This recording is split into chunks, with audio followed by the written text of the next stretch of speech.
Hello everyone.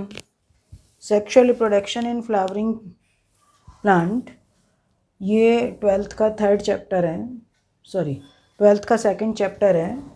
इसका part fifth, pollen grains, structure, pollen products, viability, cryo preservation, ये इससे पहली वीडियो में मैं सारा डाल चुकी हूँ।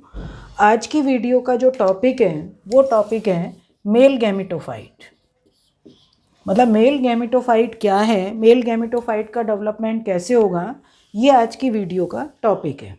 ठीक है, इसमें मेल गैमेटोफाइट किसे कहते हैं, मतलब व्हाट इज़ मेल गैमेटोफाइट। अब तक तुमने पढ़ा है कि एक माइक्रोस्पोर मदर सेल है, जब उसमें मियोसिस डिवीज़न होगा तो माइक्रोस्पोर टेट्राड बनते हैं, और माइक्रोस्पोर टेट्राड से माइक्रोस्पोर को सेपरेट करने के लिए टेपिटम से जो एंजाइम कैलेज एंजाइम रिलीज़ हुआ था वो उसकी वॉल को डिज़ोल्व करेगा, और डिज़ोल्व करने के बाद माइक्रोस्पोर फ्री होंगे।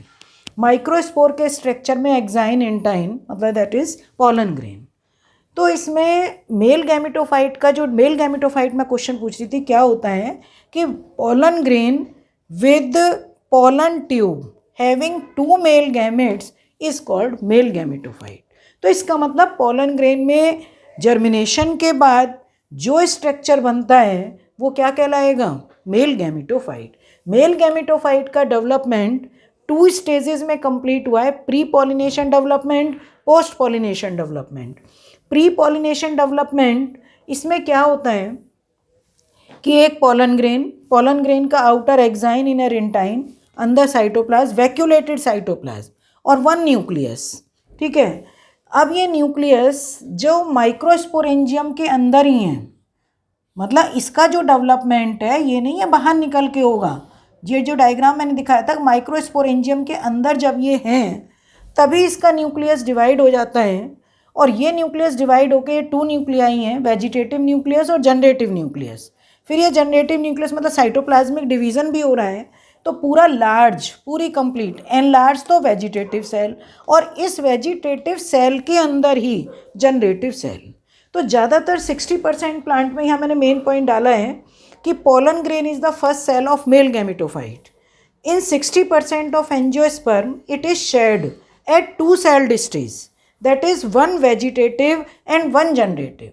मतलब जब माइक्रोस्पोरेंजियम यहाँ पर ये डहीसेस होंगी, बस्ट होंगी और पोलन ग्रेन रिलीज होंगे, तो 60% में 2 सेल्ड स्टेज होगा, एक वेजिटेटिव और एक जनरेटिव। पर कभी कई बार ऐसा भी हो जाता है कि मतलब जैसे डाइसेंस में यहाँ पर लेट हो गया, तो मेल गैमेट जो जनरेटिव सेल है वो वहीं डिवाइड होके यहीं पर, मतलब इसके अंदर ही अंदर यहाँ पर जो ये पोलन ग्रेन है तो यहीं पर डिवाइड होके ये 2 मेल गैमेट्स अंदर ही बना देती है। तो यहाँ पर लिखा है कि in some cases at 3 celled stage that in 1 vegetative and 2 male gamete. ठीक है, तो इतना जो डेवलपमेंट है वो है प्री पॉलिनेशन डेवलपमेंट। अब आता है पोस्ट पॉलिनेशन डेवलपमेंट, कि जब ये पोलन ग्रेन डिस्पर्स हुए, और डिस्पर्स होने के बाद एयर के थ्रू हो, चाहे वाटर के थ्रू हो, इंसेक्ट के थ्रू हो, किसी के भी थ्रू हो, या हम ये कह दें कोई बैट वगैरह के थ्रू भी होता है, स्नेल्स के थ्रू भी होते हैं, बर्ड्स के थ्रू भी होता है, तो ये सारा टाइप का पॉलिनेशन है। जब ये किसी दूसरे, या सेल्फ भी है, जब ये किसी दूसरे फ्लावर के मतलब ये स्टिग्मा पर पहुँचते हैं, यहाँ पोलन ग्रेन पहुँचे तो स्टिग्मा पर पहुँचने पर क्या होगा कि स्टिग्मा पर जो न्यूट्रिटिव सब्सटेंस है, शुगर है प्लस बोरिक एसिड है, मतलब थोड़ा बहुत बोरॉन बोरिक एसिड है, यहाँ पर बोरिक एसिड कह दो या बोरोन कह दो, एसिड तो नहीं होगा, कि बोरोन है प्लस कैल्शियम आयन है जो इसके न्यूट्रिशन में हेल्प करते हैं। तो पोलन ग्रेन जर्म पोर्स के थ्रू वही चीज़ों को एब्जॉर्व करेगा, स्वेलअप होगा, और जो इंटाइन है वो पोलन ट्यूब की फॉर्म में जर्म पोर से बाहर निकलेगी। और जब ये बाहर निकलती है तो आगे तो इसमें वेजिटेटिव न्यूक्लियस, जिसको आप कहने लगते हैं, जब ये ट्यूब के अंदर एंटर करेगा तो अब इसको कहने लगते हैं ट्यूब न्यूक्लियस। आगे इसका ट्यूब न्यूक्लियस और पीछे होता है मतलब जनरेटिव सेल। ठीक है, इसमें धीरे धीरे ये स्टिग्मा पर यहाँ पर पोलन ट्यूब निकली और धीरे धीरे ये ग्रो करती है, मतलब स्टाइल से होती हुई ओवरी में जाएगी, फिर ओव्यूल से एंटर करती है, ओव्यूल की मतलब ओव्यूल से होती हुई और वे माइक्रोपाइल के थ्रू वो एंटर करती है। तो ये पोलन ट्यूब क्या कैरी करती है, जब ये जनरेटिव सेल यहाँ पर आएगी तो इसमें डिवीज़न होगा, और डिवीज़न होके क्या बनेगा, 2 मेल गैमेट्स। ठीक है, ये 2 मेल गैमेट्स हैं, और जो ये ट्यूब न्यूक्लियस था, जब पोलन ट्यूब का फॉर्मेशन ये खत्म हो जाता है तो ये खुद अपने आप ही डिजनरेट हो जाएगा। तो pollen grain with pollen tube having 2 mail gametes is called male gametophyte. ठीक है, तो यहाँ पर ये प्री पॉलिनेशन डेवलपमेंट और ये क्या होगा, post pollination development. Male gametophyte के क्वेश्चन में ये पूरा ही डालना पड़ेगा। अब मैंने एक न्यूमेरिकल की फॉर्म में क्वेश्चन डाला है कि how many meiosis and mitosis division occur in microspore mother cell, मतलब जो माइक्रोस्पोर मदर सेल माइक्रोस्पोरेंजियम में प्रेजेंट हैं, to form fully develop male gametophyte. तो खुद इसमें देखो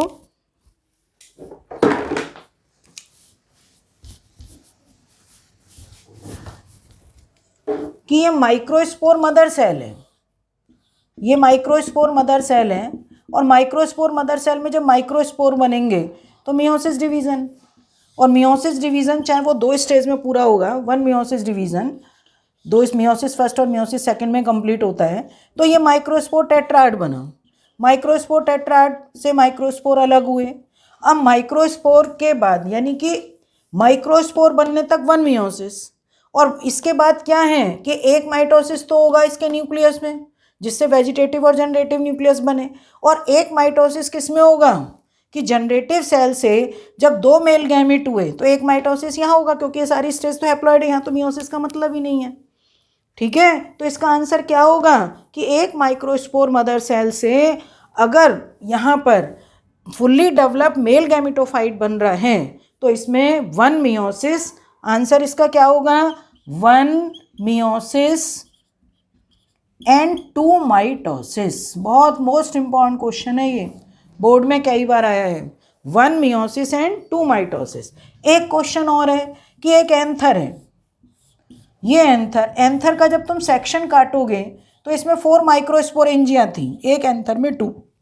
क्वेश्चन ये है कि 1 माइक्रोस्पोरेंजियम मतलब एक डाइथीकस एंथर में 4 माइक्रोस्पोरेंजियम है, तो इसमें 1 microsporangium has 100 microspore mother cell. तो इसमें वो कहते हैं कि फुल्ली मतलब जो फुल एक स्टेमन है, पूरा का पूरा स्टेमन है डाइथीकस स्टेमन, डाइथीकस स्टेमन के एंथर लोब में कितने माइक्रोस्पोर्स फॉर्म होंगे। तो 100 माइक्रोस्पोर मदर सेल एक माइक्रोस्पोरेंजियम में है। मियोसिस हुआ एक से, तुम्हें पहले भी मैंने बताया था 1 से 4, यहाँ मियोसिस हुआ तो कितने माइक्रोस्पोर फॉर्म होंगे 400 माइक्रोस्पोर। पर तुम्हें मालूम है एंथर डाइथीकस, और डाइथीकस एंथर में 4 माइक्रोस्पोरेंजिया, तो अगर पूरा का पूरा डाइथीकस स्टेमन में पूछेंगे तो 400 400 400 400। एक माइक्रोस्पोरेंजियम में वो कह रहे हैं 100 माइक्रोस्पोर मदर सेल, मतलब सभी में है, एक में इतने तो सभी में 100 है। तो वो कह रहे हैं फुल उसके अंदर फुल स्टेमन में जिसमें कि जो डाइथीकस स्टेमन है how many microspores are form, answer होगा 1600। ये भी कई बार क्वेश्चन आया हुआ है और मोस्ट इम्पॉर्टेंट क्वेश्चन है। ठीक है, तो अब जो भी कोई डाउट्स हैं किसी को भी कमेंट बॉक्स में डालिए। ठीक है, और मेरी वीडियो को मैं वीडियो 12th की 11th की बहुत वीडियोज़ डली हुई हैं, प्लेलिस्ट में देखिए, और वीडियो की डेली डाल रही हैं नोटिफिकेशन के लिए सब्सक्राइब करके बेल आइकन को भी ज़रूर दबाना। ठीक है, तो इस तरीके से तुम्हें जो न्यू इन्फॉर्मेशन है वो मिलती रहेगी। ठीक है बेटा, ओके, थैंक यू।